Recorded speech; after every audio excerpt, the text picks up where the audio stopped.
ये diamond exactly होता क्या है जिसको इतना प्रीशियस और इतना इंपॉर्टेंस दिया जाता है? सो डायमंड्स सालों से उसको बहुत इंपॉर्टेंस दिया गया है. आई वुड से कि diamond is a beautiful scam.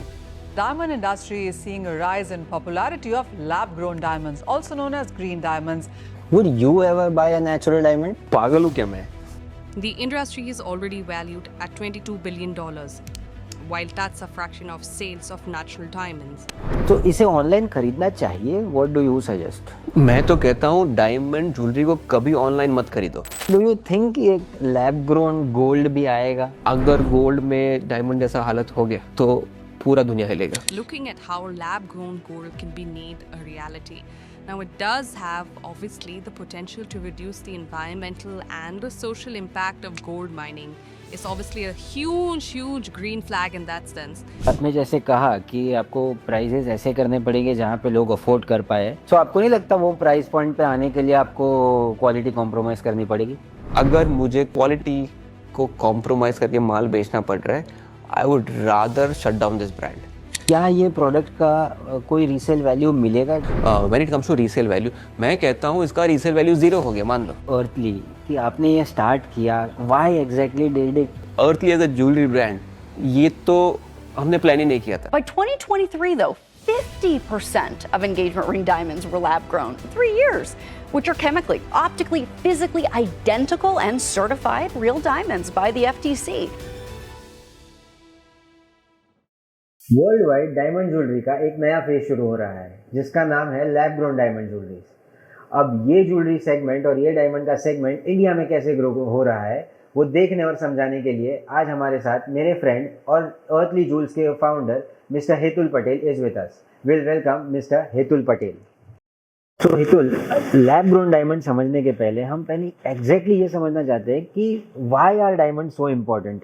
ये डायमंड एग्जैक्टली होता क्या है जिसको इतना प्रीशियस और इतना इंपॉर्टेंस दिया जाता है? राइट. सो डायमंड्स सालों से उसको बहुत इंपॉर्टेंस दिया गया है. एंड ये समझने से पहले लेट्स अंडरस्टैंड कि डायमंड बनते कैसे हैं एग्जैक्टली. तो ये डायमंड का फॉर्मेशन क्या होता है? अगर डायमंड को आप डाइसेक्ट करो तो diamond is nothing but carbon particle जो क्रिस्टलाइज हो चुके हैं. तो अभी इसका नेचुरल एनवायरनमेंट में कैसे पूरा फॉर्मेशन होता है, तो इसका टेक्निक ऐसा है या इसका नेचुरल प्रोसेस ऐसा है कि ज़मीन के 150 किलोमीटर्स नीचे इतना हीट और इतना प्रेशर होता है जहाँ पे ये कार्बन पार्टिकल्स एकदम क्रिस्टलाइज होकर डायमंड बन जाते हैं. अभी ये डेप्थ 150 किलोमीटर्स, इसका अगर मैं एनालॉजी दूँ या एक एग्जाम्पल दूँ, अब समझो जो कमर्शियल फ्लाइट्स होती है वो ग्राउंड लेवल से 10 से 15 किलोमीटर ऊपर तक फ्लाई करती है. ये डायमंड्स एक्चुअली फॉर्म होते हैं 0 to 150 किलोमीटर्स. मतलब आप समझो आज आप मुंबई से निकलोगे, आपको पूना तक जाना पड़ेगा गाड़ी लेके ये डेप्थ तक पहुंचने के लिए. तो it's that amount of distance. तो दिस इज ह्यूमनली इम्पॉसिबल. तो ये डायमंड जब इतने नीचे बने हैं देन हाउ द पॉसिबल कि हम ह्यूमंस इतने नीचे तक जाके एक्सट्रैक्ट कर सके, जो it is technically physically impossible. तो इसमें क्या होता है, ड्यूरिंग द वॉल्केनिक इरप्शन का साइकिल या प्रोसेस, ये जो डायमंड्स जो इतने नीचे फॉर्म हुए हैं वो जमीन के अपर लेयर तक आते हैं. And these diamonds get stuck into certain rock deposits, और ये रॉक को कहते हैं किम्बरलाइट्स. तो जो हमारी माइनिंग कंपनीज है, जो साइंटिस्ट है, वो लोग क्या करते हैं, when they try searching for diamond deposits, वो लोग ये ढूंढते हैं कि किम्बरलाइट रॉक्स कहाँ पे पाए जाते हैं. And whenever they find this kimberlite rock they understand okay there are a lot of diamonds in this particular deposit. तो एंटायर प्रोसेस इस तरीके से होता है. अभी इसको इतना इंपॉर्टेंस क्यों दिया जाता है? क्योंकि इस ब्यूटीफुल पीस का अगर आप जर्नी समझने का ट्राई करो, सबसे पहले तो ये रॉक बनने को there are thousands of years जो लगे हैं जमीन के नीचे, और वो भी इतने डेप्थ में बने हैं. वो विथ सम नेचुरल प्रोसेस वो जमीन के ऊपर आए, फिर कुछ लोगों ने वहां से एक्सट्रैक्ट किया, फिर हमारे आर्टिसंस ने उसको कट एंड पॉलिश किया, and then it becomes a part of your jewelry that you're wearing today. तो ये जो इतना लंबा जर्नी है, अगर उसको पर्सपेक्टिव में लो तो itself this stone becomes very precious, and इसी के वजह से diamond has been given such importance. Oh my God. So ये जो डायमंड है ये इतना बड़ा जर्नी क्रॉस करके आता है, क्या इसलिए ये इतना रेयर है? ये रेयरिटी और एक्सक्लूसिविटी का आई वुड से कि diamond is a beautiful scam. ठीक है, ब्यूटीफुल इसके लिए क्योंकि ये जो प्रोडक्ट है सच में इट्स वेरी ब्यूटीफुल. मतलब जब आप हाथ में रियल लाइफ में जब डायमंड देखोगे you will fail in love with it. अब ये स्कैम इसके लिए क्योंकि जो पूरा नैरेटिव है कि भाई इतना रेयर है या इतना एक्सक्लूसिव है, ये थोड़ा डिबेटेबल पॉइंट है। अभी इसका हिस्ट्री में जब जाएंगे, diamond mining is a complex process, ठीक है। आज से कुछ सालों पहले तक there was only one company जिसके पास ये पूरा प्रोसेस या पूरा सेटअप था कि वो पूरा माइन करके सारे डायमंड निकल सकते थे जिसके पास, राइट। तो इमेजिन करो वर्ल्ड के सारे डायमंड्स निकल के एक रूम में एक आदमी के पास आके रह गए, तो what it does is it gives the leverage to that company to control the supply and to control the price and set up a narrative and marketing। तो ये एक कंपनी हुआ करती थी, आज भी है, डी बेयर्स, जिसके पास पूरा ये लेवरेज था।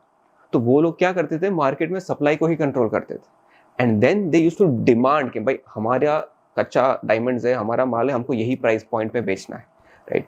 तो and thirdly what they did is they marketed diamond really well। diamond is forever, diamond is girl's best friend। तो ये पूरा जो narrative है ये पूरा उन लोगों ने market करके खड़ा किया हुआ है। तो they not just control the supply, they not just control the price, but they also created the demand by their beautiful marketing campaigns। तो क्या ये diamonds rare है? Not actually। For instance 2022 में there was around 12 crore carats diamond extracted in just 1 year. और आज के तारीख में भी the total diamond reserves of the world is estimated to be around 170 crore.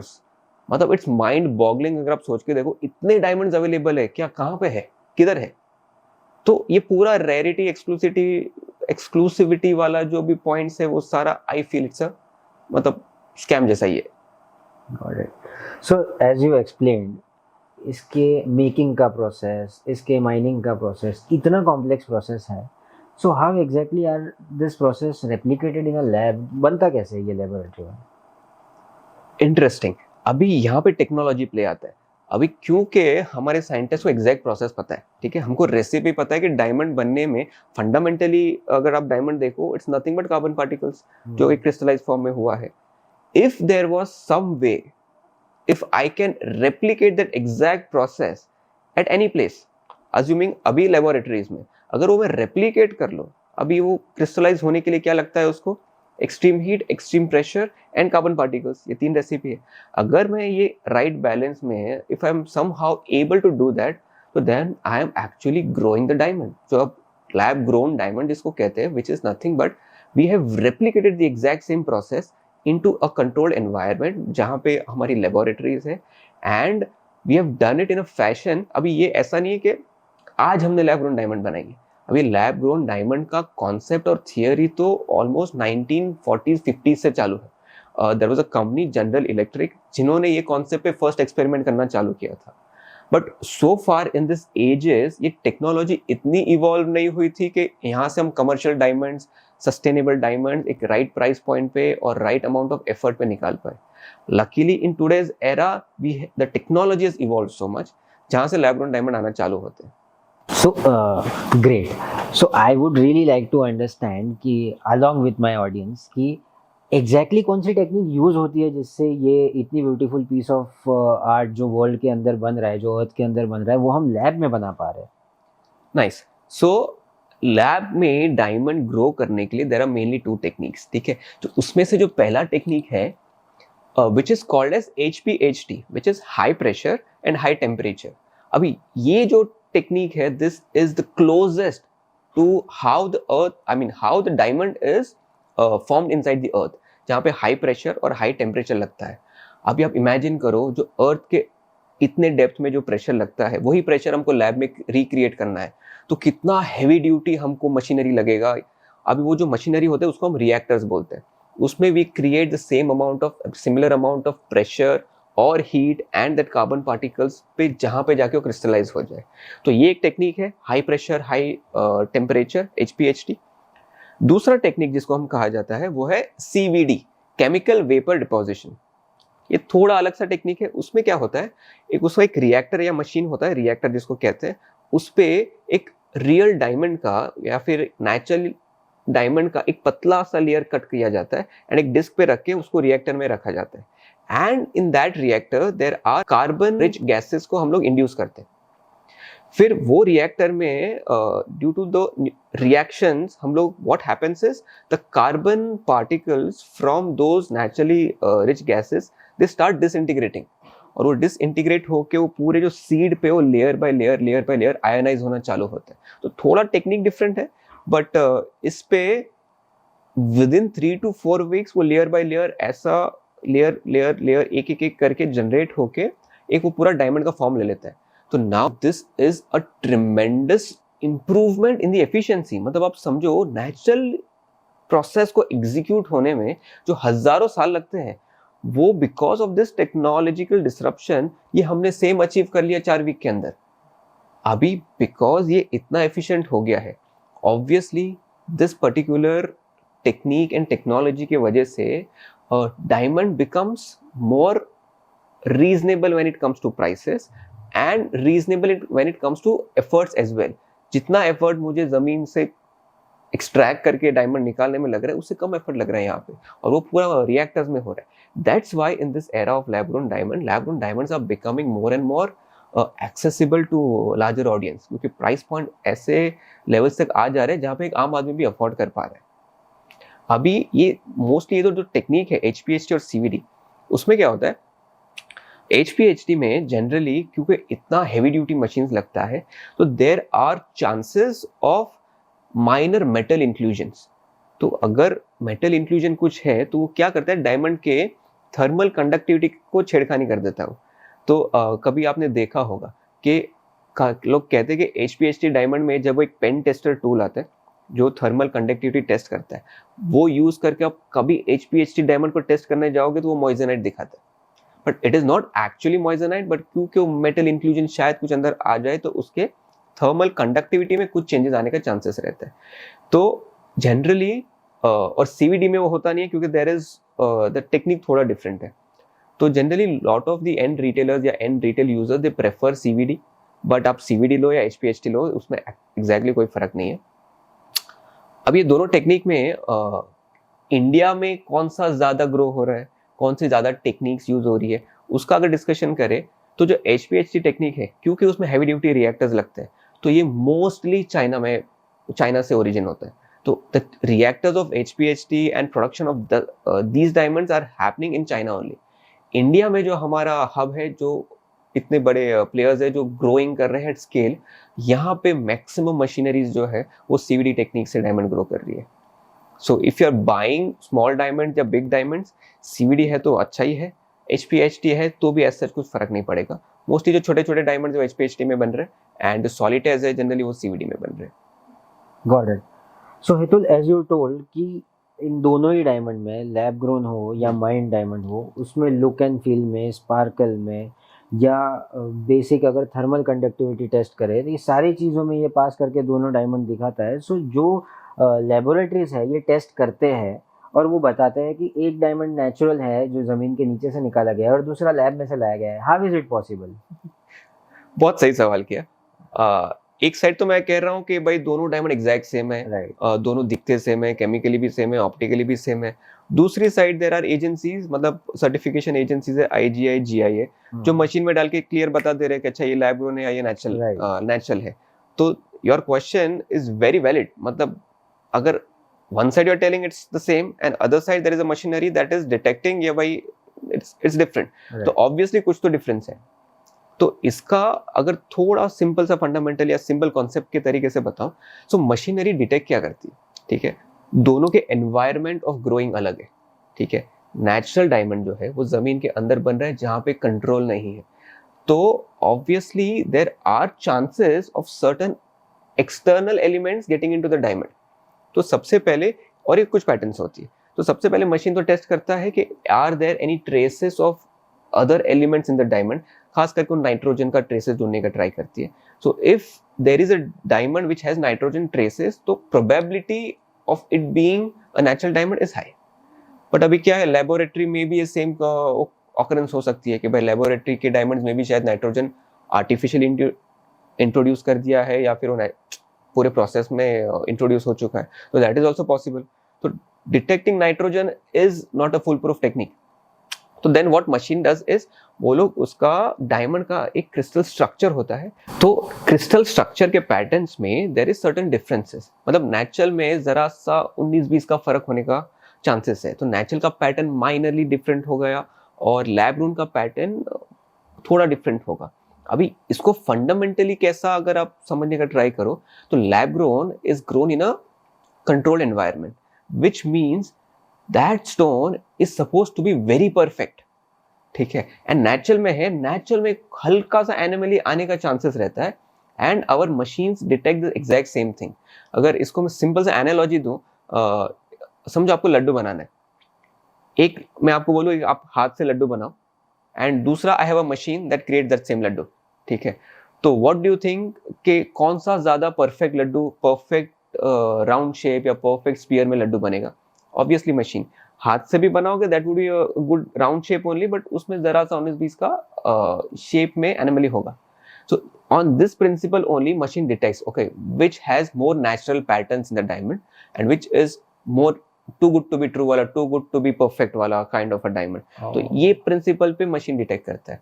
But in any case fundamentally दोनों diamonds exact same होते हैं. So तो जैसे नेचुरल डायमंड्स में और नेचुरल डायमंड्स के मार्केट में India was is and being to be a leading nation, so lab grown diamond में भी is it the same situation? Interesting. अभी डायमंड लैंडस्केप में what has India been doing, and पूरा India का equation in the entire diamond landscape कैसा है. अभी अगर थोड़ा हिस्ट्री में जाए, ह्यूमन सोसाइटी को डायमंड देने वाला ही इंडिया है. To introduce diamond to the human society, India has done that. ठीक है, बट आज के टाइम में कहा जाता है कि India is the biggest producer of diamonds. But इसका एक थोड़ा डिफरेंट एंगल है. अगर आप देखो इन करंट टाइम्स, जो भी नेचुरल डायमंड्स होते थे, ना ही वो नेचुरल डायमंड्स इंडिया से एक्सट्रैक्ट हो रहे. ठीक है, तो हमारा जो इंडियन डायमंड कम्युनिटी और डायमंड बिजनेसमैन से what they do is they go to this western companies जो एक्सट्रैक्शन करती है. ठीक है, तो and they bring those rough diamonds to India. So India then what it does is पूरा cutting and polishing का process है वो इंडिया में होता है. So India is a hub of cutting and polishing the diamonds. It is neither producing the diamonds, और ये जितने एंड प्रोडक्ट जो फाइनल डायमंड्स बने ये पूरे एक्सपोर्ट होते हैं. Majority of the diamonds India में कंजम्पशन उतना नहीं है. तो India is known to be the gold hub. यहाँ पे मैक्सिमम कंजम्पशन गोल्ड का हो रहा है. तो डायमंड्स अगर पूरा साइकिल देखो, कहीं और से एक्सट्रैक्ट हुए, इंडिया में आए, इंडिया में सिर्फ उसका कटिंग एंड पॉलिशिंग हुआ और ये पूरा एक्सपोर्ट हो गया. तो India is the manufacturing hub जो सिर्फ एक रॉ मटेरियल को प्रोसेस करके एक फिनिश गुड में कन्वर्ट कर रहे हैं. ठीक है, आज के तारीख में कहा जाता है कि out of 10 diamonds that is produced, 9 diamond India से निकलते. जब ये पूरा लैब ग्रोन का एरा आया तो थोड़ा इक्वेशन इसमें चेंज हो गया, क्योंकि Indian businessman were dependent on the external companies, the western companies जहां से डायमंड आ रहे, सोर्स हो रहे. अभी what has happened is because of the lab grown diamond जो सोर्सिंग हो रहा है उस पे से पूरा जो लेवरेज मिलता था वेस्टर्न कंपनीज को वो जीरो हो गया. Now are Indian companies are able to produce their own rough diamonds. So अभी एक नया एरा चालू हुआ है जहां पे हमारे इंडियन बिजनेसमैन जो है वो लेबोरेटरीज का फैसिलिटीज डाल के they are producing their own rough diamonds. Then they are cutting and polishing the same diamond, rough diamonds and creating the end good, और वो end good फिर बाद में export हो रहा है. तो in this entire landscape, what freedom it has given us to as Indian businessmen, हमको source का पूरा control आ गया. We are not literally dependent upon the external parties. अभी एक diamond businessman का journey बताओ तो कैसा होता है in terms of natural diamond जो कुछ सालों पहले तक होता था. हमारे यहाँ के डायमंड बिजनेसमैन या मैन्युफैक्चरर्स जाते हैं बेल्जियम, जहाँ पे पूरा रफ का हब है, रफ का सोर्सिंग करना है, तो they used to go Belgium. And ये जो वेस्टर्न कंपनीज है, माइनिंग कंपनीज, ये लोग क्या करते, they actually auction the diamonds. वो बोलते चलो बोली लगाओ, जो सबसे ज्यादा बोली लगाएगा हम हमारा माल उनको ही देंगे. एंड स्टिल उनको देना क्या नहीं देना वो उनके कंट्रोल में होता था. जो एक बेचारा इंडियन डायमंड बिजनेसमैन है जो बड़ा सा फैक्ट्री डाल के बैठा है, who have all these artisan जो पूरा कटिंग एंड पॉलिशिंग करते हैं, अभी उनको रूटीन में रखने के लिए हमको उनके प्राइस पॉइंट पे डायमंड खरीदना पड़ता है, और एल्स हमको internally Indian businessman internally compete करके डायमंड खरीदना पड़ता है। तो ये जो लेवरेज था ये अभी जीरो हो गया, क्योंकि लैब ग्रोन डायमंड्स आ गए, हम खुद ही डायमंड जनरेट कर रहे हैं, हम खुद ही उसको कटिंग एंड पॉलिशिंग कर रहे हैं और एंड गुड्स में बदल रहे हैं। इससे आने से एक ड्रॉबैक क्या हुआ है, क्योंकि सोर्सिंग पे लेवरेज चला गया, प्राइस पॉइंट का ड्रास्टिक डिफरेंस आ गया, तो इंडियन बिजनेसमैन को जो पहले वो एक डायमंड बेचता था नेचुरल डायमंड, आज के तारीख में उसको सीवीडी या लैब ग्रोन जब बेचना जाता है तो एक के सामने उसको 10 डायमंड बेचने पड़ रहे हैं। तो what has happened, to create the turnover of same amount, यहाँ पे हमको ट्रांजैक्शन बहुत बढ़ाने पड़ रहे हैं। When that transaction increases, the headache of finding the customer, giving those customer services, reducing the overhead, ये सब कुछ इक्वेशन और प्ले में आता है। तो it's a very interesting time, मतलब आज के टाइम के बाद, I mean in the current times, whether the natural diamond would grow, whether the lab grown diamond would grow, or whether it would find its sweet spots to coexist together, ये time ही बता पाएगा कैसे जा रहा है। But currently it is looking that lab grown diamond का trend is going to grow high age and when users जो भी है एंड यूजर्स पे अवेयरनेस बढ़ रहा है, जितने वो लोग एक्सपीरियंस कर रहे हैं, जितने वो लोग समझ रहे हैं कि अच्छा कितना वैल्यू फॉर मनी प्रोडक्ट है, this trend is suppose to go high, but that is what I feel. So basically now that beautiful scam is not going to be scam and just beautiful. Right. Got it. Awesome. So Hitul, जैसे आपने बताया कि इसका trend grow हो रहा है and lab grown diamond jewellery is growing world wide, so India में exactly इस लैब ग्रोन डायमंड ज्वेलरी का प्लेसमेंट कैसे होगा? Because on the one side there is natural diamond which is very expensive and on another side there is other synthetic products like moissanite and other alternatives for diamond. So इसका जो comparison आता है वो exactly किसके साथ आएगा? Where is it going to be placed and what exactly is it going to work out like? तो ये जो आपने पॉइंट कहा है, it is very relatable point, क्योंकि जब भी लैब ग्रोन डायमंड इंट्रोड्यूस हुआ था तो this was the number one hesitation and in fact it was a narrative. जितना भी नेचुरल डायमंड के फेवर में लोग होते थे, they were trying to push lab grown diamond के ये सिंथेटिक डायमंड है, अमेरिकन डायमंड है, मोइजनाइट है, क्यूबिक जिरकोनिया, वो कैटेगरी में डाल रहे हो। तो जो आपका क्वेश्चन है कि ये कहाँ प्लेस होगा, क्या ये नेचुरल डायमंड के साथ कंपैरिजन में प्लेस हो रहा है या फिर ये सिंथेटिक डायमंड का पूरा कैटेगराइजेशन हो रहा है? तो जब तक ये अवेयरनेस नहीं था लोगों में, ठीक है, there are lot of brands, young brands and established brand, जैसे कि हम as a startup young brand है, they are trying to push this awareness to the end user कि फंडामेंटली प्रोडक्ट क्या है, कैटेगरी उसके बाद डिसाइड करो कि भाई क्या ये केमिकली, ऑप्टिकली एंड फिजिकली क्या ये सेम एग्जैक्ट प्रोडक्ट है? जो सिंथेटिक डायमंड्स है क्या वो भी सेम केमिकल प्रॉपर्टीज एडहेयर करते हैं? तो सिंस ये अवेयरनेस और नॉलेज जैसे जैसे बढ़ रहा है, people are now started to realize okay ये डायमंड ही है which is coming to be at a very affordable prices. अभी डायमंड का कैसा रहा है सालों साल कि diamond has been aspiration for almost every women on earth, कि किसी को आप पूछ लो कि भाई आपको डायमंड चाहिए, कोई ना नहीं बोलेगा हाँ मुझे तो अच्छा लगता है डायमंड, क्यों नहीं। तो the aspiration value of the diamond has been always high. जब ये लैब ग्रोन डायमंड आए हैं पिक्चर में, तो ये एस्पिरेशन को एक एक्सेसिबिलिटी मिलने का एक रास्ता खुल चुका है, because the price lab has come down to a point जहां पे it is just like your another accessory. मतलब आज एक आप स्मार्टफोन खरीदो या फिर एक लैब ग्रोन डायमंड का ज्वेलरी खरीदो, it is on the same price bracket. तो व्हाट हैज हैपेंड इज इतने लोगों का एस्पिरेशन का जो प्रोडक्ट था, it is suddenly now in reach of many people. तो व्हाट आई थिंक इज जो पहले नेचुरल डायमंड के ज्वेलरी था, जो which was only limited to elite few of the society, now the cake size has increased, the market size has increased. Now more people are wanting to own and feel the diamond jewelry. So from the positioning standpoint, हाँ initially जब clarity नहीं था कि भाई ये synthetic diamond है या real diamond है, तो हम लोग को भी जब वो queries आती थी तो they used to directly ask us ये fake diamonds हैं, हमको real diamond चाहिए। तो देन हम उनको क्लियर कट समझाते थे कि रियल डायमंड या फेक डायमंड का क्वेश्चन नहीं है, it is the question of naturally mind diamond या लैब ग्रोन डायमंड, क्योंकि diamond at the end of the same है। अब ये नॉलेज और अवेयरनेस लकीली धीरे धीरे बढ़ता जा रहा है इंडिया में, and I feel this is only going to rise. Nice.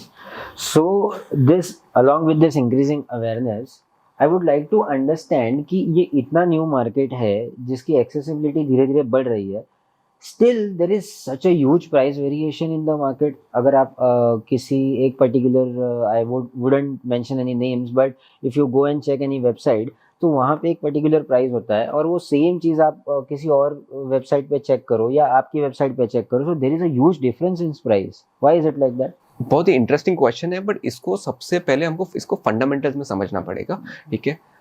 Diamond jewellery जो है, इसके जैसे आपने कहा, आज ही गूगल पे जाके 4 वेबसाइट है, देखो चारों 4 वेबसाइट का प्राइसेस कुड बी डिफरेंट, ठीक है। तो इसके फंडामेंटल्स को समझने के लिए let's understand the unit economics, तो unit economics of a jewellery first, ठीक है। तो अभी कोई भी ज्वेलरी बनता है, अभी एक एंड कंज्यूमर समझो लाख रुपए का ज्वेलरी खरीद रहा है, तो इन दैट MRP या फिर बाइंग प्राइस जो उनका लाख रुपए का था, वो पूरा यूनिट इकोनॉमिक वाइज ब्रेक कैसे हुआ है। तो जब भी एक ज्वेलरी बनता है, for that matter any product बनता है, सबसे पहले उसमें होता है कॉस्ट ऑफ गुड्स, ठीक है। कॉस्ट ऑफ गुड्स ऐड होता है, देन उसमें ऑपरेशन एक्सपेंसेस वो ब्रांड या वो कंपनी के ऐड होते हैं, then there are marketing effort and marketing expenses जो वो पूरे प्राइस पॉइंट पर ऐड होते हैं। उसके बाद वो कंपनी उतना ऊपर प्रॉफिट मार्कअप ऐड करेगा। तो मोटा मोटी ये 4 होता है, GST एंड टैक्सेस वो भी अलग से आता है, बट ये मोटा मोटी 4 चीज़ है। तो मोस्ट कोर होता है कॉस्ट ऑफ गुड्स, ये चाहे एक ब्रांड का खरीदो या दूसरे ब्रांड से खरीदो, वो नियर अबाउट सेम होती है, बट जहाँ मेजर वेरिएशन आता है वो है ऑपरेशन कॉस्ट और दूसरा है मार्केटिंग कॉस्ट। तो ये जैसे जैसे ब्रांड डालते हैं, फॉर एग्जांपल कोई बड़ा ब्रांड है जिसने एक ए लिस्ट सेलिब्रिटी को एज ए एंडोर्समेंट के लिए रखा है, अभी उनको करोड़ ऑफ रुपीज़ उन्होंने दिया रहेगा, अभी वो पैसा कहाँ से आएगा? वो ऑब्वियस सी बात है कि वो पूरा खर्चा एक प्रोडक्ट के कॉस्ट पे इन सम प्रपोर्शन ऐड होगा। That's why brand wise pricing differs. But अगर वो ब्रांड को डाइसेक्ट करके सीधा कॉस्ट ऑफ गुड्स पे आ जाओ, तो कॉस्ट ऑफ गुड्स मोटा मोटी हर एक ब्रांड का नियर सिमिलर ही होता है।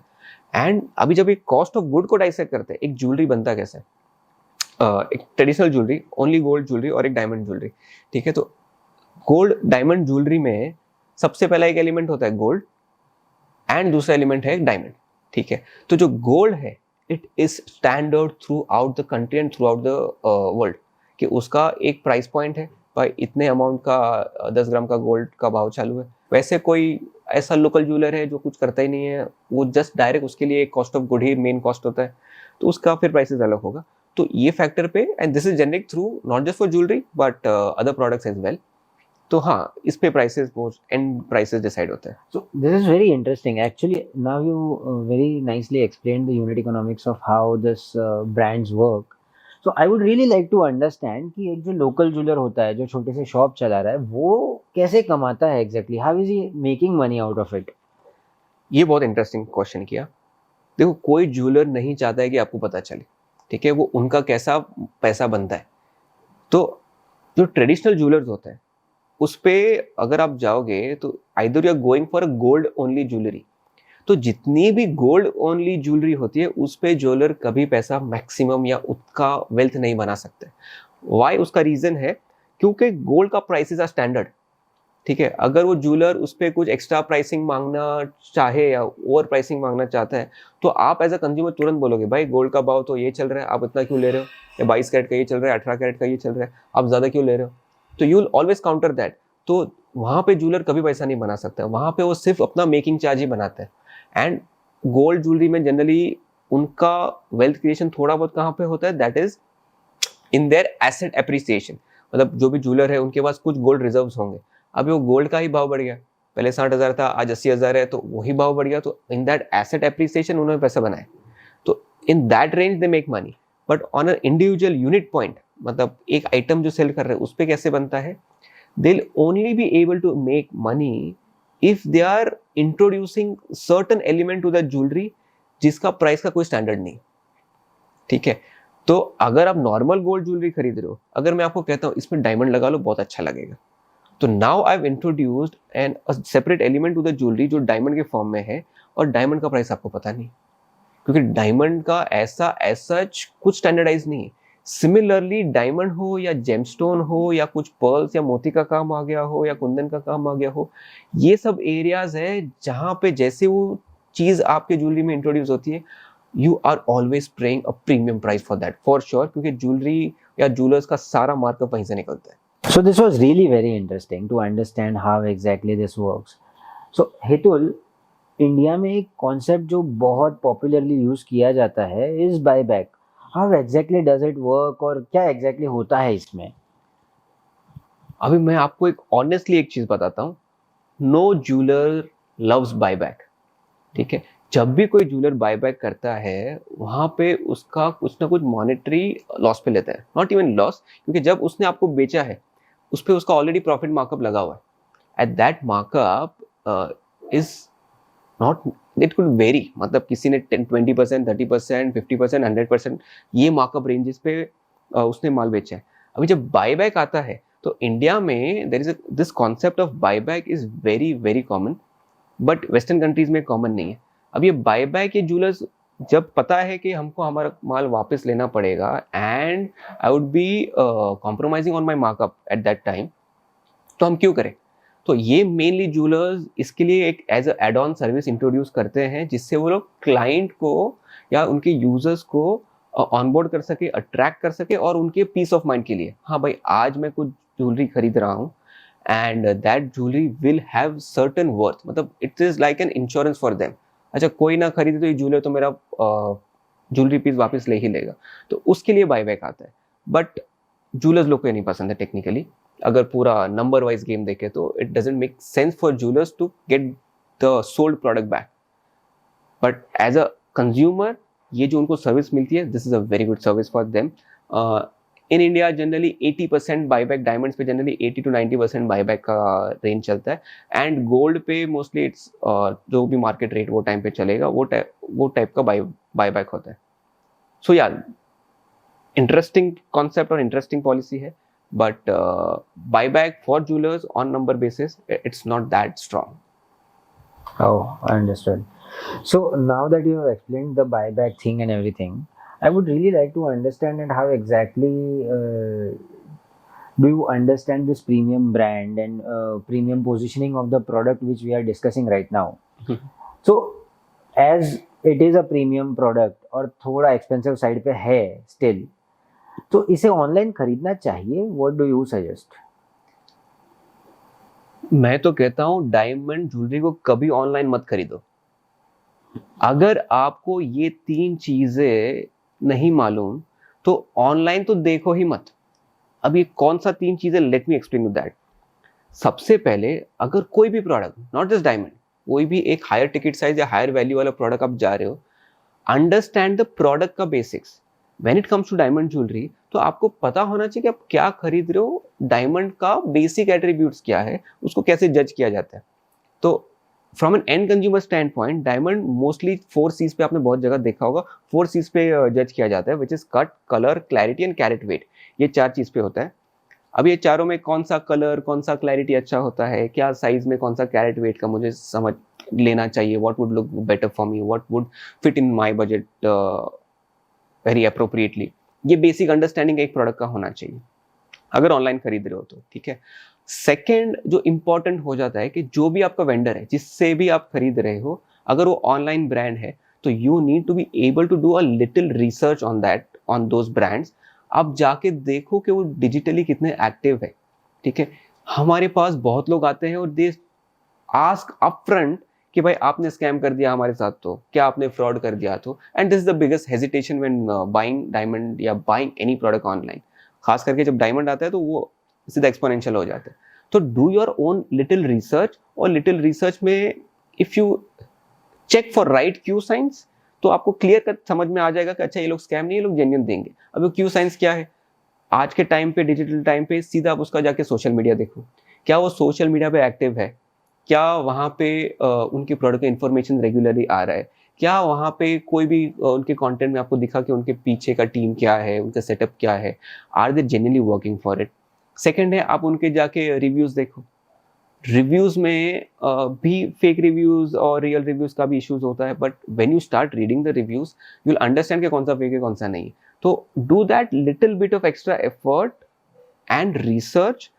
जब आपने रिसर्च किया यू विल रियलाइज कि एक वेंडर जो है फर्स्ट ऑफ ऑल वो स्कैम नहीं कर रहे, दूसरा व्हाट दे स्टैंड फॉर, उनका स्टोरी क्या है, what is important for them, वो पूरा आपको समझ में आएगा। नेक्स्ट उसका वेबसाइट चेक करो। आप जब भी वेबसाइट देखोगे आपको अंदाजा लग जाएगा if it's beautifully design and beautifully done, तो यू विल रियलाइज कि भाई इन लोगों ने अपनी वेबसाइट को भी डिटेलिंग में करने के लिए एफर्ट डाला हुआ है। तो when there are certain people who are putting in effort for their content, making user more aware about the product and उनकी वेबसाइट में एफर्ट है, तो वहीं से आपको क्लियर कट आइडिया लग जाएगा कि अच्छा दिस वेंडर या फिर दिस ब्रांड स्कैम तो नहीं है सबसे पहला, and either they are reliable in terms of the quality. वो भी आपको ये रिव्यूज और ये बेसिक इतने सब क्यू साइंस देख लोगे तो you get a very clear idea. बहुत सारे ब्रांड्स होते हैं जिनका वेबसाइट का ठिकाना नहीं होता, जब उनका ही डिटेलिंग मिसिंग है तो व्हाट डू यू थिंक कि आपके पास जो प्रोडक्ट आएगा उसका डिटेलिंग होगा क्या नहीं। And for such a product diamond jewellery nuances matters a lot when it comes to the individual item. कैसे डिजाइन हो रहा है, कैसे डायमंड प्लेसमेंट हो रहा है, कैसे डायमंड सिलेक्शन हो रहा है, सब बहुत मैटर करते हैं। तो सेकंड पॉइंट वाज कि आपका रिसर्च करो, देखो आपको रिलायबल या कॉन्फिडेंस आ रहा है कि नहीं वेंडर के साथ। And third is price discovery. ये तो हमेशा ही करना, क्योंकि जैसे हमने डिस्कस किया कि प्राइस वेरिएशंस होते हैं ब्रांड टू ब्रांड, तो you want to have that understanding and that gauging कि भाई ये प्रोडक्ट एक्चुअली क्या प्राइस रेंज में आ रहा है। फॉर एग्जाम्पल आपको एक एंगेजमेंट या एक कोई भी सॉलिटर रिंग खरीदना है 2 कैरेट का रिंग। अभी वो 2 कैरेट का रिंग को एक बेसिस रख के एक्सप्लोर 5 to 8 डिफरेंट वेबसाइट्स, कौन कौन वेंडर्स है जो दे रहे क्या क्या प्राइस पॉइंट पे, एंड यू विल रियलाइज कुछ बड़े ब्रांड्स हैं जो एक्सट्रीम हाई प्राइस पे बेच रहे, कुछ दूसरे अदर ब्रांड्स है, यंग ब्रांड्स है जो उसको एक मिड रेंज पे बेच रहे, and then there are certain not even brands but certain vendors जो उसको एकदम चीप रेट पे बेच रहे। तो यू डिसाइड क्या आपको चीपेस्ट के लिए जाना है, क्या आपको मिड रेंज के लिए जाना है, एंड क्या आपको हाई रेंज के लिए जाना है। हाई रेंज में quality is assured for sure, वहाँ पे confidence is also assured, customer service is always there, but उसके लिए आप बहुत ज़्यादा प्रीमियम पे करोगे। मिड रेंज जहाँ पे भी होती है, तो मिड रेंज जब भी आप देखते हो तो आप वहाँ पे एक्सप्लोर करोगे उनका बैकग्राउंड, उनका स्टोरी लाइन क्या है, क्योंकि मिड रेंज पे ही सेम चीज़ आपको मिलने का there are very high chances. You will get a very good quality product and you will get a very good customer experience and service as well. तो mid range is the sweet spot जहाँ पे आपको जाके वो product का pricing है या वो प्राइसिंग पॉइंट पे आपको परचेसिंग करना है। एंड लास्ट इज जो एकदम चीपेस्ट है, चीपेस्ट पे you are guarantee to get a product, but उस पे 19-20 होने का पूरा चांसेस रहता है। So when you are buying any jewellery piece online, ये 3 चीज ध्यान रखोगे and you are good to go. So very nicely you explained कि exactly how does it works.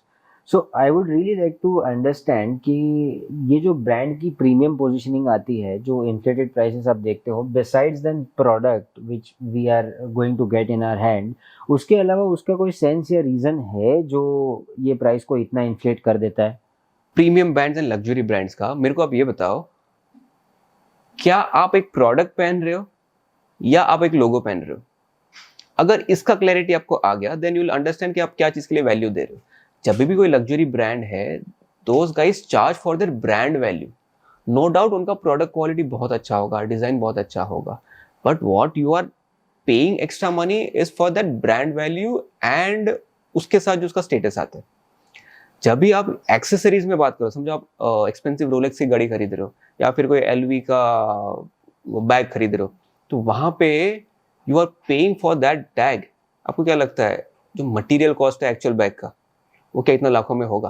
1 lakh 2 lakh 3 lakh के बैग जो आएंगे वो उतना एक्चुअली होंगे? नहीं होते। तो at that in such accessories you are actually buying some status, ठीक है। But when it comes to jewellery, अगर ज्वेलरी या फिर समझो रिंग का ही एग्जांपल ले लो, अभी रिंग का फंडामेंटल क्या है? गोल्ड है, डायमंड है, उसके अलावा और क्या रहता है?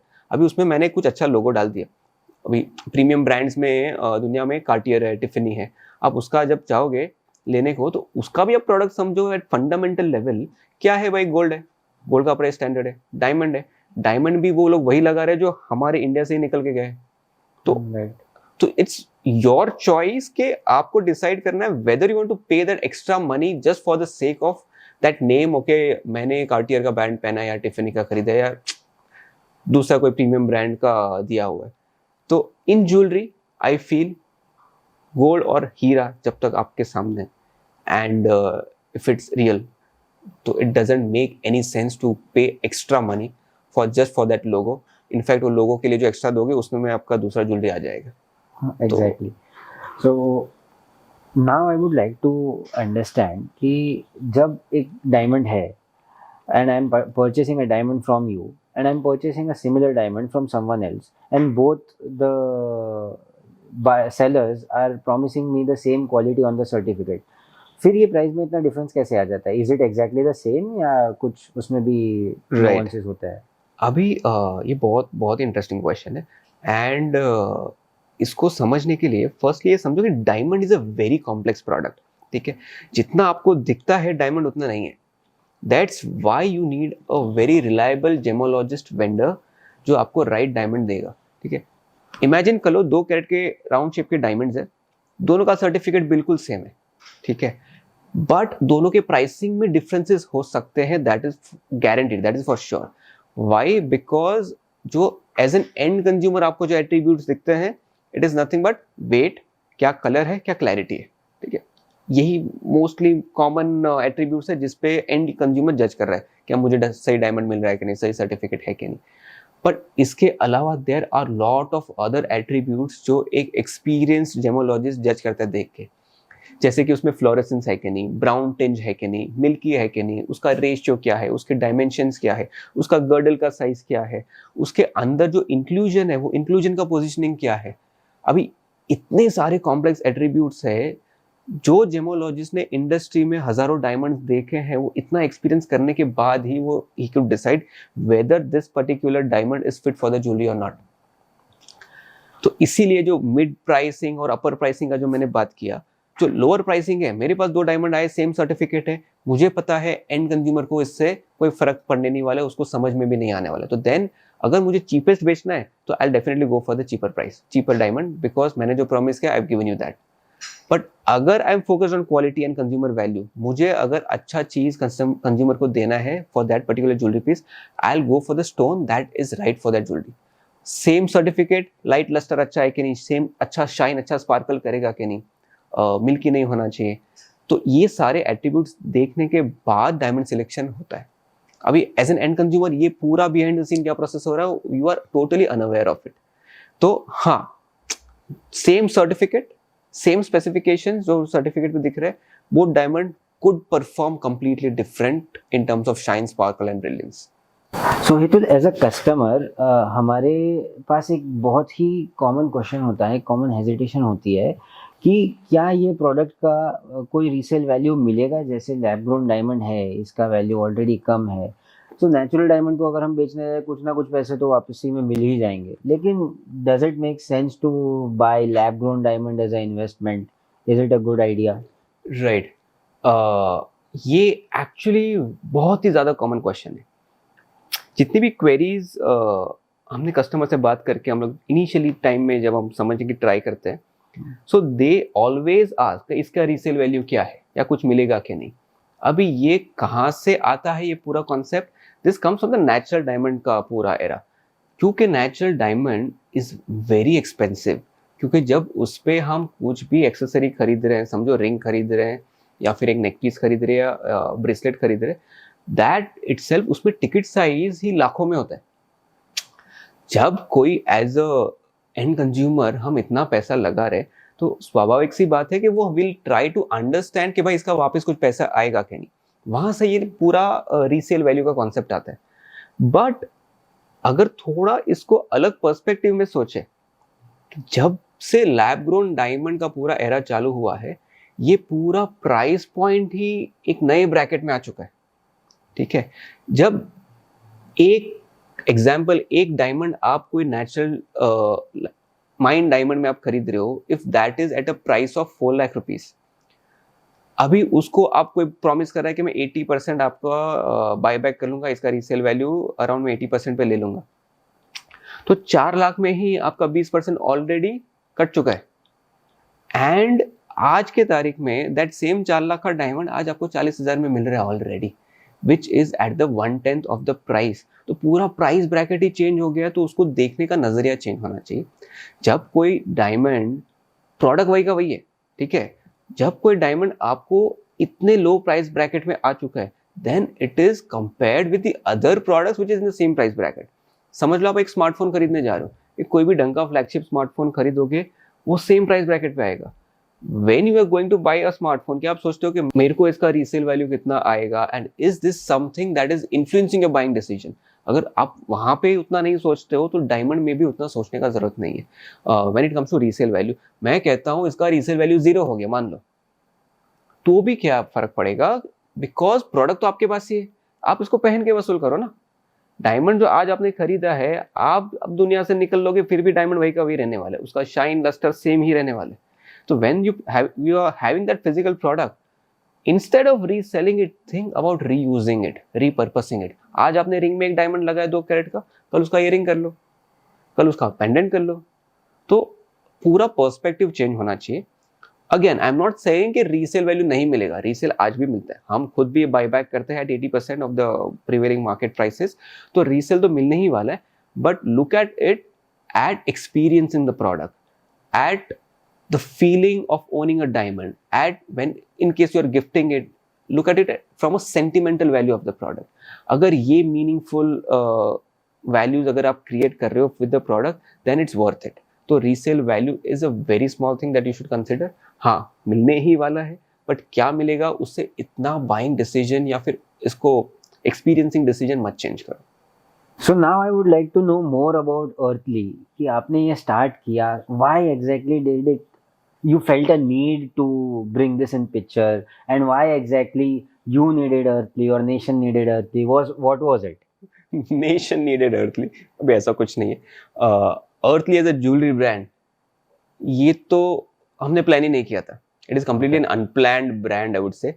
हम लोग का अगर थोड़ा बैकग्राउंड या स्टोरी बताऊं मेरा, so we are actually a gemologist background, हम लोग डायमंड इंडस्ट्री से हैं, ठीक है। तो we are into diamond manufacturing, diamond business, diamond trading. तो हम लोग का ट्रेडिशनल बिजनेस कैसा रहा है कि हमने डायमंड सप्लाई किया, we have studied diamond to its core. मतलब सालों साल तक हम लोग का जो कम्युनिटी है, मैं जो कम्युनिटी से आता हूँ, वहाँ पे पूरा डायमंड फोकस सब कुछ है।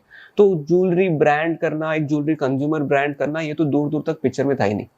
एंड इवन अर्थली के लिए we hadn't thought of it.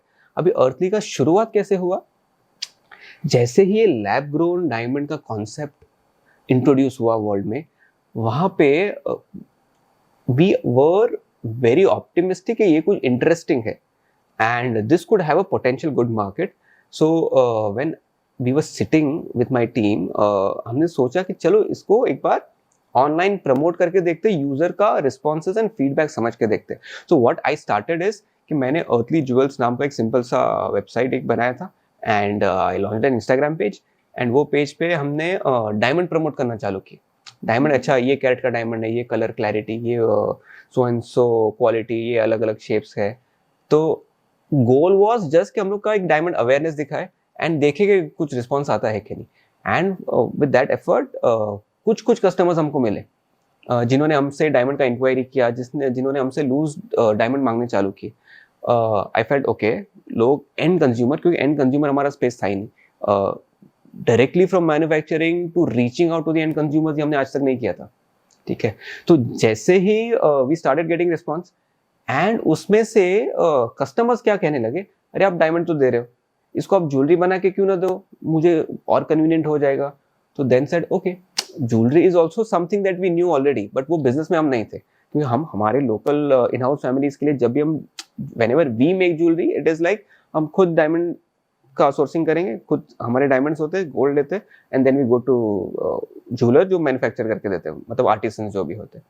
तो that space was very well known to us, but making it into a full fledged brand या फुल फ्लेजेड वो स्ट्रीम में जाना, that wasn't planned at all. तो जैसे मैंने कहा, कस्टमर्स आके they started demanding okay diamond तो आपके अच्छे हैं, can you convert this into a ring, can you give me stud ear ring, इसको ईयर रिंग में डाल के दे दोगे? Then we started okay let's do it, देना चालू किया हमने. Then we started getting very positive feedback. ओ कस्टमर्स से आने लगा ना जब हमको कि भाई आपके डायमंड बहुत अच्छे हैं और ये पीस ऑफ ज्वेलरी मुझे बहुत ही फेयर प्राइस पे मिल गया. मैंने अलग रिसर्च किया था, there it was heavily priced. आपके पास ये जो पूरा मैंने सेटअप किया, I got it at a fair price. Then the trigger came कि अच्छा चलो डायमंड तो हम ऑलरेडी कर रहे हैं. ये ट्रिगर से वी रियलाइज कि एक अच्छा गैप है जहाँ पे we can create good consumer value. ठीक है, अच्छे डायमंड तो दे ही सकते हैं, एक अच्छे प्राइस पॉइंट पे भी दे सकते हैं. तो then it was worth taking a shot कि चलो एक ज्वेलरी ब्रांड चालू करते हैं जहाँ पे हमारा फोकस होगा डायमंड ज्वेलरी. अभी डायमंड ज्वेलरी का, क्योंकि हम traditionally we are gemologist, we are not like traditional jewellers. जो ट्रेडिशनल ज्वेलर्स होते हैं वो मोस्टली गोल्ड ज्वेलरी करते हैं, जेमस्टोन ज्वेलरी करते हैं. तो वो ज्वेलर्स के लिए डायमंड ज्वेलरी इज अ सब पार्ट.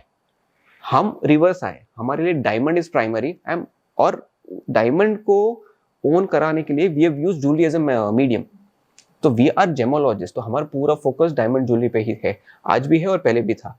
तो this is how it started and we really felt कि हम लोग ये स्पेस में एक बहुत ही अच्छा कंज्यूमर वैल्यू क्रिएट कर सकते हैं. And that's how the earthly started. Oh, that's a very beautiful thing. Is there a bigger picture into it? Do you come with an intent? Is there a purpose of Earthly being Earthly at this point? Definitely मतलब जब भी कोई भी काम करते हैं उसके पीछे पर्पस होना चाहिए. इसके नाम के पीछे भी एक पर्पस है. Let me tell you the quick short story. जब लैब ग्रोन का जो ईथॉस है पूरा, लैब ग्रोन डायमंड क्या चीज़ के लिए स्टैंड करता है, it's not just price point but it's planet friendly, it's earth friendly. ठीक है, तो यही चीज़ हमारा नाम बन गया. Earth friendly diamonds is equal to earthly diamonds. And earthly का अगर एग्जेक्टिव मीनिंग में जाओगे तो इट ऑल्सो मीन्स पॉसिबल. तो यहाँ से हमारा एक मिशन से ये बहुत कनेक्ट करता है. At Earthly we are literally on a mission कि हमको सारे इंडिया को डायमंड ओन करवाना है. Because diamond has always been aspirations of masses, but वो रीच में नहीं आता था. तो I literally want to solve accessibility and affordability.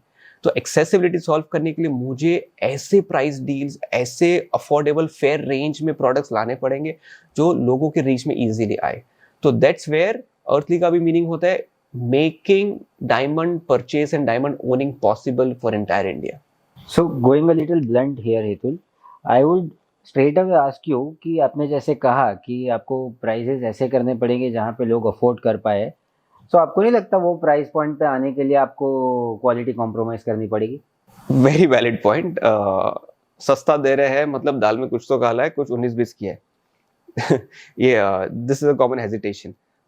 But अगर मुझे क्वालिटी को कॉम्प्रोमाइज करके माल बेचना पड़ रहा है, I would rather shut down this brand.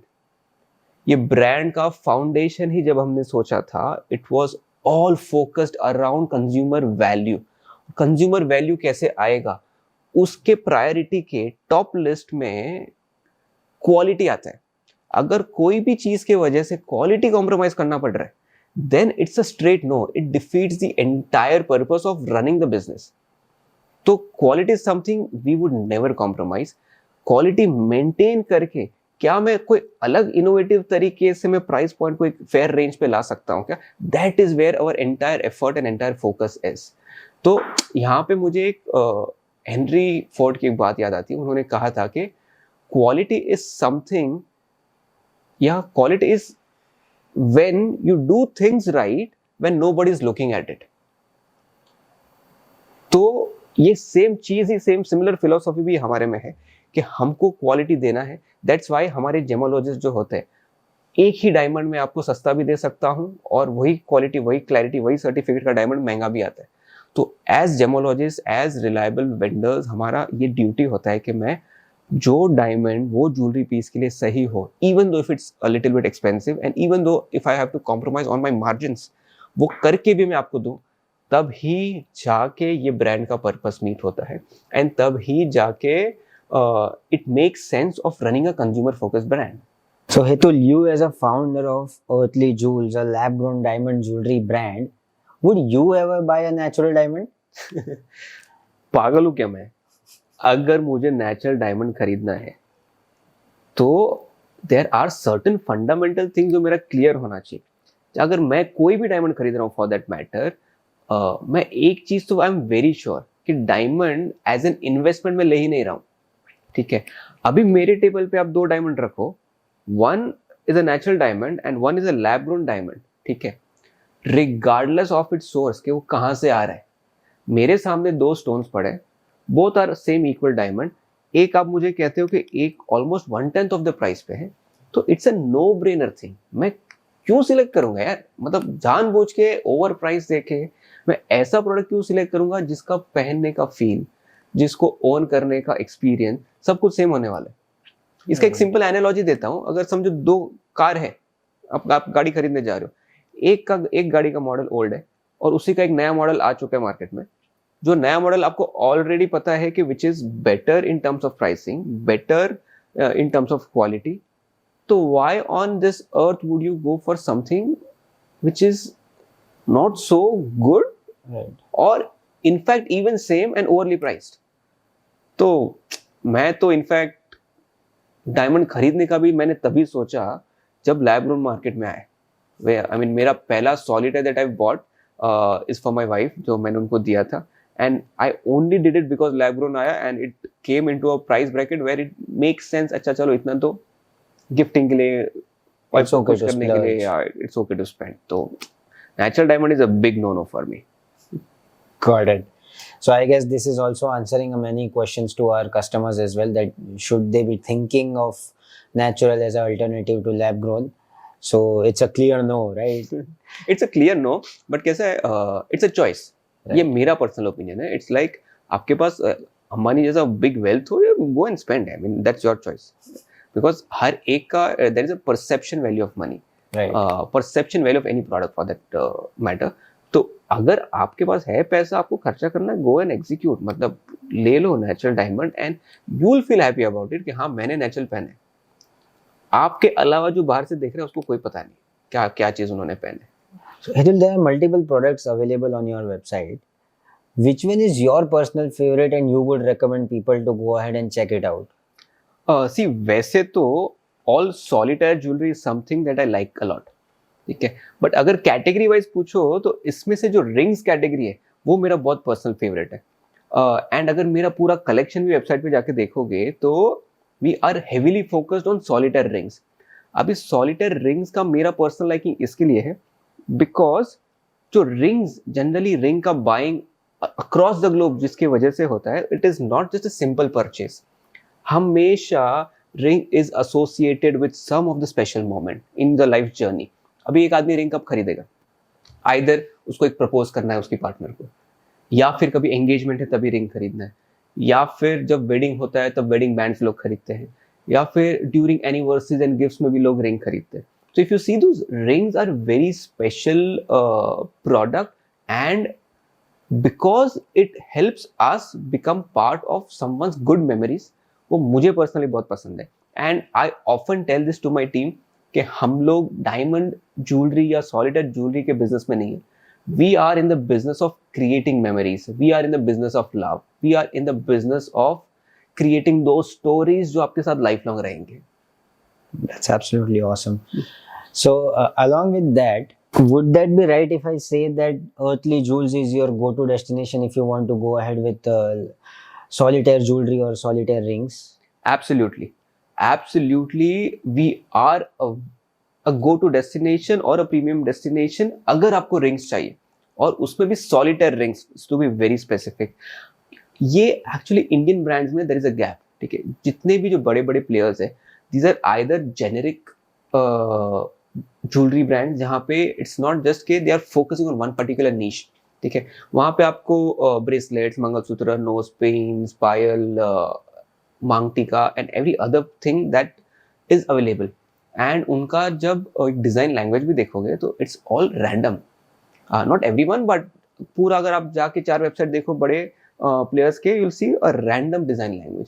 So that is what, since category is my favorite and that is what I'm also trying to solve with Earthly, कि एक ऐसा कलेक्शन लाए, ऐसा रिंग फोकस्ड ब्रांड खड़ा हो जहां पे उनका पूरा attention to the nuances and to the detail इतना निकले कि जहाँ पे इंटरनेशनल स्टाइल्स है, एक कॉमन कोहेरेंट डिजाइन लैंग्वेज वाला पूरे रिंग के कलेक्शन निकले, and the audience gets to see something from an Indian brand that they've always admired from a Western brand. तो यही चीज है जो हम at Earthly with our ring collection is trying to do. आप आज ही मेरे वेबसाइट पे जाओ, वहां पे आपको अलग अलग कलेक्शंस मिलेंगे, अब जाके देखो. There are certain coherent design language वाले collection with different diamond shapes, with different band settings, with different metal options. So this is what I personally like as a category, and that is what we are trying to solve from the consumer angle, जहाँ पे हम ऐसे options लाके table पे रखें, and importantly एक ऐसे price point पे लाके रखें जहाँ पे लगे कि हाँ ये तो बहुत बढ़िया डील है. Now that we know that we are talking to engagement ring expert, I would really like to know कि कौन सी ऐसी चीज़ें हैं if someone wants to buy a engagement ring तो उसे ऑनलाइन वो रिंग लेते वक्त ध्यान में रखनी चाहिए, या किसी को सरप्राइज देना हो तो कैसे दिया जाए. Awesome. So सबसे पहले rings, solitaire rings is a big category, and उसमें से भी जो सबसे हॉट कैटेगरी जिसको कहा जाता है across the globe, not just in India, वो एंगेजमेंट रिंग्स होती है. अभी उसका रीजन ऐसा है because engagement ring shopping is a very intimate experience. मतलब कभी भी आप देखोगे एंगेजमेंट रिंग कोई भी पर्सन अकेला नहीं खरीदता. सो जनरली कैसा होता है, the girl in a couple starts hunting for the engagement ring, and वो पूरा बाइंग एक्सपीरियंसेस वो अपने पार्टनर के साथ शेयर करके करती. अच्छा ये रिंग मैं लूँ क्या, ये डायमंड शेप पसंद आ रहा है क्या. तो it's the couple who together shops for the entire engagement ring. तो पूरा एक्सपीरियंस ही बहुत ही ज़्यादा इंटीमेट होता है. So now coming back to your question, like while buying an engagement ring, there are 3 things you should consider. Again, it's not a generic rule, but this is what I think. First is आपका daily usage कैसे होने वाला है. तो जब आप engagement ring खरीद रहे हो, अगर आप चाहते हो कि आप उसको बहुत लंबे समय तक daily पहनने वाले हो, तो usage, तो वहाँ पे you need to be practical in terms of कि क्या डायमंड साइज के साथ जाओगे, कितना उसको फ्लैशी रखोगे, कितना उसको एक्सट्रीम स्पार्कली बनाओगे, क्या उसको सोबर रखोगे. तो यूजेज बहुत इंपॉर्टेंट होता है, आइदर डेली पहनने वाले हो कि ओकेजनल पहनने वाले हो. जनरली इन कपल्स क्या होता है, from the time of engagement till the marriage time, ये जो पीरियड होता है वहाँ पे couples wear their engagement ring throughout. उसके बाद वेडिंग के बाद also they continue, but some continue and some don't. So based on that usage, one has to decide the practical size of the diamond. Next is diamond size decide करना. Diamond, not diamond size, but diamond shape decide करना. तो diamond shape is a very personal choice. And क्या आप edgy हो, क्या आपको high energy bold चीज़ें पसंद है, तो देन देयर आर स्क्वायर और edgy shapes like princess cut, radiant cut, emerald cut, वो आप सिलेक्ट कर सकते हो. Either you like more elegant feel and elegance and curves, वो आपको पसंद है, तो then you can go for oval cuts, round cuts, pear is also good one. तो based on your taste you need to think of a diamond shape. जब आप diamond shape select कर रहे हो, you can also consider the future, because आज आप जो engagement ring ले रहे हो, in future you can pair it with an complimentary necklace, और you can also pair it with a complimentary ear rings. तो ये फ्यूचर में जाके it could become a set. तो ये भी एक पॉइंट होता है छोटा, you can consider while deciding the shape. एक बार यूजेज पता चल गया, आपको शेप कौन सा जाना है पता चल गया, then everything comes to the design language. फिर डिजाइन में अगर रिंग एनाटॉमी में जाए तो मोटा मोटी कुछ सिंपल स्टाइल्स होती हैं जो is carried out through out. For example band है आपका, तो आपको बैंड प्लेन चाहिए कि पावे बैंड चाहिए जहाँ पे छोटे छोटे डायमंड्स होते हैं. आपको हिडन हेलो रिंग चाहिए कि नहीं चाहिए. तो बेस्ड ऑन योर लाइकिंग एक फिर डिजाइन सेटिंग सेलेक्ट करना होता है. क्या आपको डायमंड हाइट पे चाहिए या आपको लो हाइट डायमंड चाहिए. जब आप एंगेजमेंट रिंग ले रहे हो तो also keep one thing in mind कि आपका जब वेडिंग होगा तो there is a trend of wedding bands. ठीक है, if you plan to stack that wedding band with your engagement ring in future, तो आज ही आपको कंसिडर करके आपका डायमंड का हाइट या लो राइज डायमंड रिंग चाहिए कि हाई हाइट वाला डायमंड रिंग खरीदना है, so that it fits flush when you by the wedding band. तो ये कुछ बेसिक से चीज है. If you keep those things in mind, and last एक होता है budget, but that is something you have already figured it out before shopping starts. तो या ये कुछ बेसिक चीज़ है. If you keep these things in mind, and I am sure you can shop for a wonderful engagement ring that could create a memory of a lifetime for you. सो जैसे no one thought कि lab grown diamond हो सकता है and वो market में आया, it existed, सो वैसे do you think कि एक लैब ग्रोन गोल्ड भी आएगा? Oh, this is really interesting thing. आप इसको सिर्फ इमेजिन करोगे तो डर जाओगे. पहले तो इसका टेक्निकलिटी समझते हैं.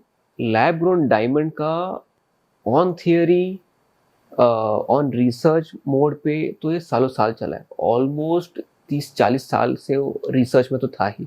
ठीक है, जब प्रोसेस हमको पता है कोई चीज़ कैसे बनता है, तो then it's just a matter of time कि वो प्रोसेस रेप्लिकेट होके वो सेम चीज़ बन जाए.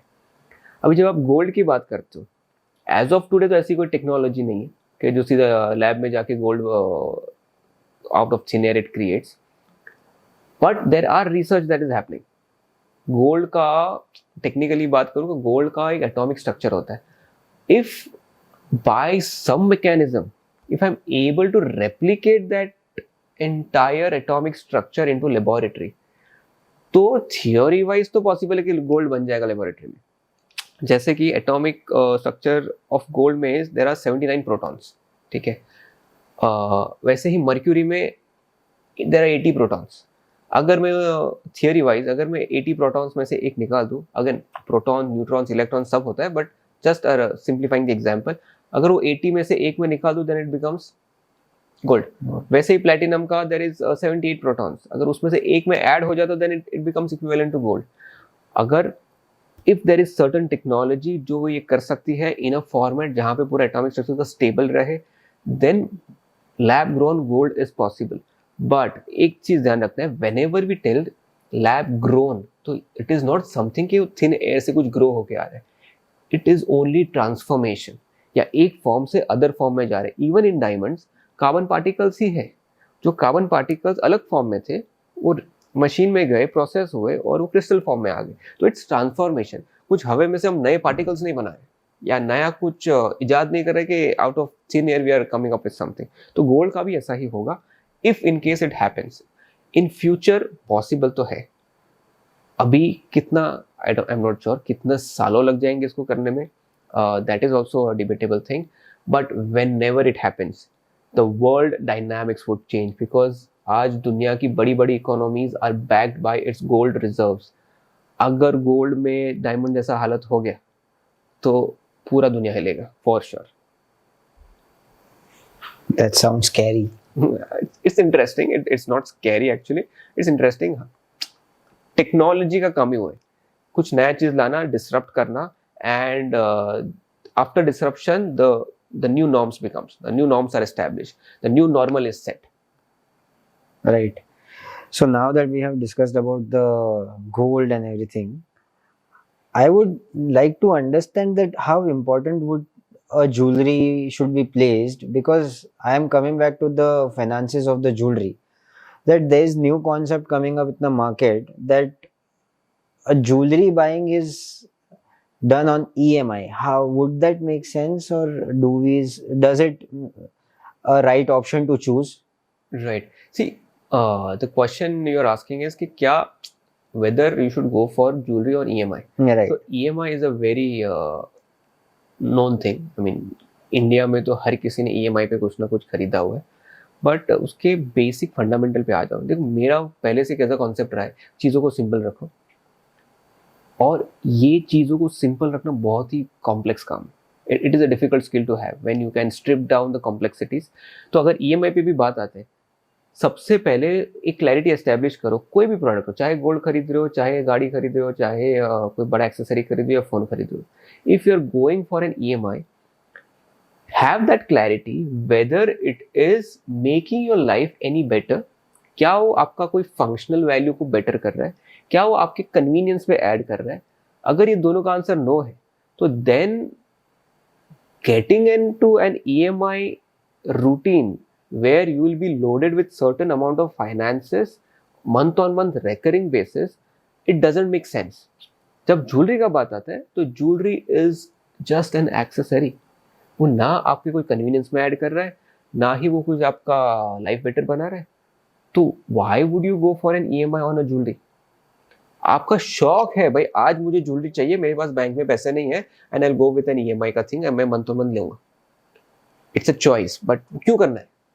गो फॉर ज्वेलरी, और जितना भी लग्जरी और जितना भी एक्सेसरी है which is just from stand point of कि मुझे, मेरा एस्पिरेशन है, मुझे शौक है, मुझे करना है, वहाँ पे make sure you do the savings first. आपके बैंक में वो पैसा होना चाहिए, जब वो पैसा होता है देन गो एंड बाय। क्या फर्क पड़ेगा यार, जो आज पहनने वाले हो उसको 10 महीने बाद पहनो, क्या फर्क पड़ता है?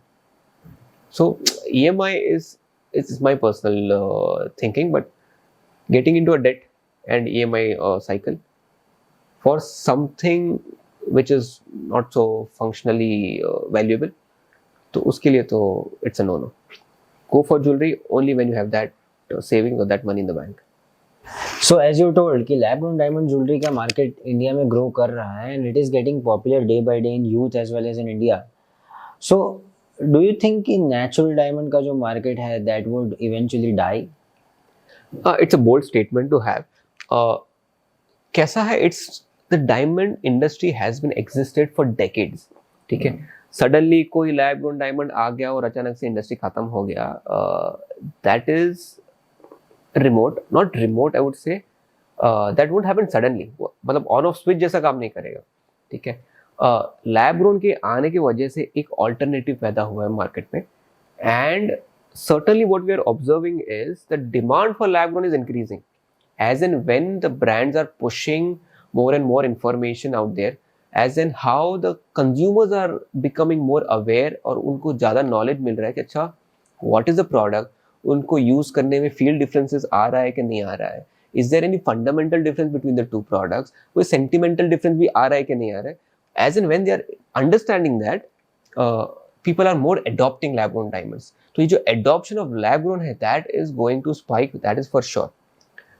अभी इस चक्कर में क्या होगा, तो natural diamond है इतने सालों से, because it was the only source of diamond, उसने जितना peaks देखे हैं that would start slowing down, और वो slow down already चालू हो चुका है since the introduction of lab grown. अभी that the industry in terms of natural diamond, it's not going to suddenly switch off, but it would catch a downward hill का track, जहाँ पे वो gradually slowly जाते जाते जाते जाते it would be limited to a certain market share. तो वो होने वाला है। तो is it going to die? वो die का definition क्या हो सकता है? Is it going to like shut it down जैसा die? No, there would be people, elite people who would be interested into natural diamond, because जितना lab grown बढ़ेगा natural would start becoming exclusive, मतलब उसका rarity बढ़ने वाला है in terms of global diamond reserves. तो छोटा सा शेयर शायद रह जाए, but again this is all speculation, time would tell के how this would play out. Either a good thing would be के दोनों इंडस्ट्री को एग्जिस्ट करे and they have their own market share and own set of audiences, that would be a very good thing to have, but again that time would tell के पूरा कैसा play out करता है। जैसे आपने बताया कि आपने इतने सारे लोगों को एंगेजमेंट रिंग दी है और उनके एंगेजमेंट के, उनके इतने ब्यूटीफुल जर्नी का पार्ट रहे हैं, आर देयर एनी इंस्टेंसेस जो आपको याद रह गए हो फ्रॉम योर कस्टमर्स? यार ऐसे तो बहुत सारे इंस्टेंसेस है where we have been lucky in fact to become a part of their story, their this special story. मतलब जब भी ring, engagement ring, proposal rings का बात आता है, वी गेट एक्साइटेड, बिकॉज जहाँ पे भी वो लव आता है, love angle, we actually look forward to become a part of their story. हम कैसे उसमें अच्छा वो एक्सपीरियंस को कैसे बेटर करें, ये हमारा नेचुरली आ जाता है। Not just me, along with my entire team, जब भी हमको पता चलता है ये अच्छा, ये एंगेजमेंट रिंग के लिए खरीद रहे, तो वी रियली गेट एक्साइटेड। अभी ये पॉइंट पे 2 इंस्टेंसेस मुझे एज ऑफ नाउ याद आ रहे। So there was one guy from the south, he had ordered a proposal ring. अभी वो रहता था यूएस में, he had come down to India for a while, and उसको यूएस में जाके प्रपोज करना था उसकी पार्टनर को, and he somehow reached out to us on the Instagram, and then I got on a call with him to understand कि अच्छा क्या आपका नीड है, कैसा है। he stated कि ये प्रपोजल रिंग यार मुझे बहुत अच्छा, I need to make it special। तो देर हमने उसको पूरा डायमंड सिलेक्शन करवाया ये आपके जो कमिटमेंट को जो डिपिक्ट करे, जिससे वो रेजोनेट करे, ये टाइप का डिज़ाइन है। तो I helped him select one of our ring from our aura collection. तो वहाँ से एक रिंग फाइनलाइज किया हमने, एंड उनका एक पर्टिकुलर डेट पे फ्लाइट था, and because we are a D2C brand and entire order जो भी हम लेते हैं are make to orders, we do not stock anything. तो there is a certain time frame, उतना तो हमको टाइम लगता है, but that time was also short क्योंकि उसका फ्लाइट था। तो I had to make sure to have an urgent production process कि मैं उनको टाइमली डिलीवर कर सकूं। तो that we figured out, not it figured out, we actually that we manage to do it. And वो ring जब हमने उनको पहुंचाया and he flew back to US, वहाँ पे उन्होंने प्रपोज किया and then he send us the pictures of both holding their hands with each other. और वो देख के हमको जो मज़ा आता है, and whenever we get such pictures हम लोग पूरे टीम में शेयर करते हैं इंटरनली, एंड सब लोग इतने एक्साइट हो जाते हैं अपने काम को लेके, नोइंग द फैक्ट दैट अरे किसी के स्पेशल मोमेंट में हमको हिस्सा बनने का चांस मिला। तो ये एक ऐसा इंसिडेंस था। और एक ऐसा एक किस्सा है where a father had ordered a ring for her daughter's birthday. ठीक है, तो अभी यहाँ पे ये जो पूरा ऑर्डर था, we had received the entire order on WhatsApp, and वो क्लाइंट के साथ हमारा कोई कम्युनिकेशन नहीं हुआ था, ईदर ऑन कॉल और ईदर ऑन व्हाट्सएप। तो whenever the ring is ready, जब भी हम रेडी होती है तो हमारा एक रूटीन प्रोसेस है जहाँ पे हम कस्टमर्स को actually videos and photos send करते हैं टू गेट द फीडबैक, जिससे उनको कोई भी माइनर चेंजेस या कुछ भी चाहिए तो we can do it on hand. But जो हमारे क्लाइंट थे उनका somehow call was not reachable, we tried back to back 2 days couple of time, but वो नहीं हुआ। एंड देन हमसे एक गलती क्या हो गया, we miss to follow up on the other channels. ना हमने उनको ईमेल डाला, ना हमने उनको व्हाट्सएप पे मैसेज छोड़ा, तो we miss to do that. अभी आफ्टर मिसिंग दैट सडनली एक दिन सुबह हमें ईमेल आता है फ्रॉम द सेम क्लाइंट कि दिस इज नॉट एक्सेप्टेबल, आपने कुछ डिलीवरी प्रॉमिस किया था, आज मेरा बेटी का बर्थडे है and the ring is nowhere near me, मतलब मैंने रिंग आपका पहुंचा ही नहीं है डिलीवरी के। एंड वो ईमेल देख के आई स्टूड अप, मतलब ये कैसा हो सकता है कि हम तो डिलीवरी टाइम पे कर रहे। देन वी रियलाइज कि हमसे एक मिस्टेक हो गया था, हमने फॉलो रह गया था on the other channel and email. What I did is, मैंने अपनी टीम से फर्स्ट ऑफ ऑल, लकीली वो क्लाइंट मुंबई से ही थे, तो what I did is, ring was ready in our stock, उनका बन के पूरा stock was ready for dispatch. तो मैंने on the spot same day हमारे ऑफिस टीम में से एक टीम मेंबर को भेजा, भाई ये तो रिंग ले, पर्सनली जाके वो सर को डिलीवर करके आए। तो वी मेड श्योर कि उनका शाम का जो इवेंट था बर्थडे सेलिब्रेशन, उससे पहले वो रिंग उन तक पहुंच जाए। एंड आफ्टर दैट हमारे जो क्लाइंट थे, he got really happy and he also rewarded us with consecutive next order, and we delivered that on very much bang on time. So yeah ये 2 इंस्टेंसेस है, ऐसे बहुत सारे, but immediately these are the 2 that I recall. That's an interesting story. Yeah. So thank you Hetul for being a part of such an insightful discussion. I'm very sure मुझे और मेरे customers दोनों को काफ़ी चीज़ें इसमें से सीखने मिली होगी, and very likely to be possible कि हम ऐसे ही sessions लेके और आते रहेंगे, and see you soon guys.